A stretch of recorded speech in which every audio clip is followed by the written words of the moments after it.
નમસ્કાર દોસ્તો, હું છું ડૉક્ટર સૌમિલ માંડલિયા અને હું અમદાવાદ તથા ગાંધીનગર ખાતે મણકા અને સાંધાના એક્સપર્ટ તરીકે પ્રેક્ટિસ કરું છું. દોસ્તો, ઘણા દર્દીઓ અમારી પાસે આવે છે કે જેમને એવું હોય છે કે 5 વર્ષ 10 વર્ષથી કે ઇવન 15 વર્ષથી કમરનો દુખાવો હોય, ડોકનો દુખાવો હોય અને તે ક્યારેય સરખો જ ન થઈ રહ્યો હોય. દર્દી એવું કહે છે કે સર, અમે 10-15 ડૉક્ટરને બતાડી દીધું, બધા એવું કહે છે કે તમારા બધા જ રિપોર્ટ નોર્મલ છે, તમને કોઈ તકલીફ નથી. હવે અમને એવું થવા માંડ્યું છે કે સર ડિપ્રેશન આવવા માંડ્યું છે અને મૂડ ખરાબ રહેવા માંડ્યો છે.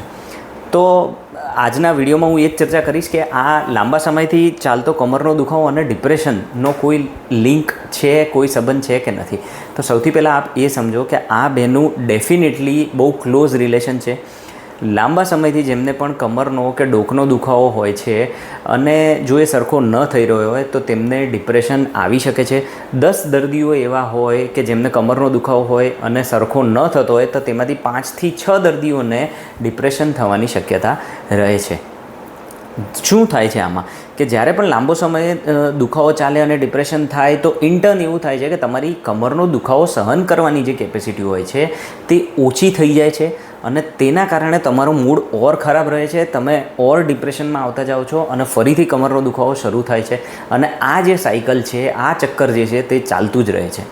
તો દોસ્તો, આ જે કન્ડિશન છે તેમાં તમારે સારવાર કે તમને શામાંથી હેલ્પ મળી શકે છે જેના માટેનો હું તમને 4 ઉપાયો જણાવું. સૌથી પહેલું છે લાઇફસ્ટાઇલ મોડિફિકેશન.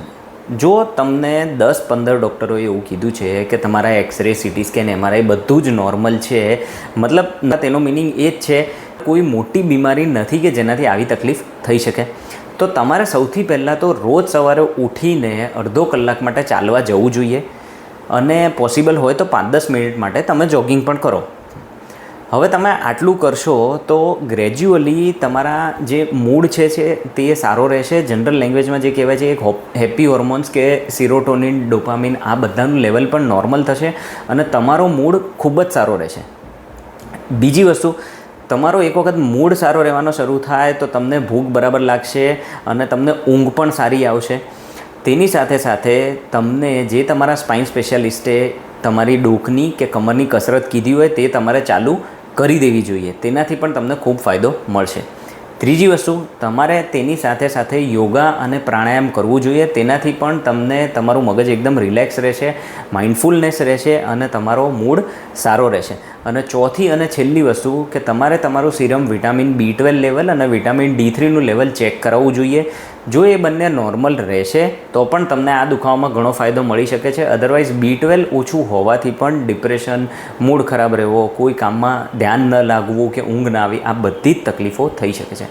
તો દોસ્તો, જો તમારા બધા જ રિપોર્ટ નોર્મલ હોય અને તમને કોઈ મોટી તકલીફ ના હોય તો તમે આ બધા જ લાઇફસ્ટાઇલ મોડિફિકેશન ટ્રાય કરી શકો છો. તમને ઘણી જ હેલ્પ મળશે.